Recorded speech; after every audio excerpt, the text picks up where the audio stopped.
Philippine Coast Guard sinabing lubhang delikado kung napuruhan ang BRP Suluan ng mga Chinese vessel.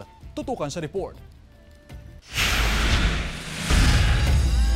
Pincer move ang sinubukang gawin ng China Coast Guard at People's Liberation Army Navy ng China ayon sa Philippine Navy.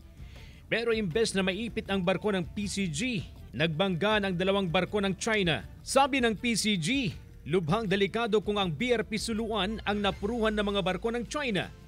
44 meters lang ang BRP Suluan kumpara sa 90 meters na haba ng CCG vessel at 135 meters na haba ng barko ng Plan. Si AFP Chief of Staff General Romeo Browner Jr.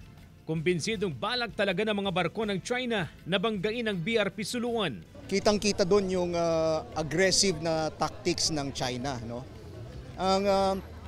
Ang assessment natin doon ay yung PLA Navy ship ay talagang ang pakay niya, ang objective niya ay i-ram yung ating Philippine Coast Guard. Pag-uusapan daw ng AFP kung ano ang susunod na hakbang ngayong warship nila ng China ang gamit para mangharas sa West Philippine Sea.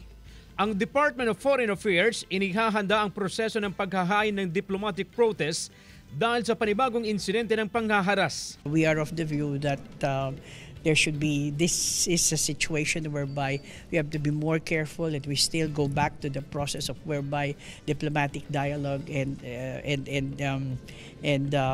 discussions will be best for the situation. Nababahala raw ang DFA sa delikadong pagmamaniobra ng mga barko ng China at panghaharang umano nila sa pagbibigay ng tulong sa mga mangingisdang Pinoy sa Baho de Masinloc. Pinuri rin ng DFA ang pag-aalok ng PCG ng tulong sa barko ng China. Ang crew ng BRP Suluan, kinilala rin ng PCG, partikular ang kapitang si Jomark Angge. CJ Torida, One North, Central Luzon.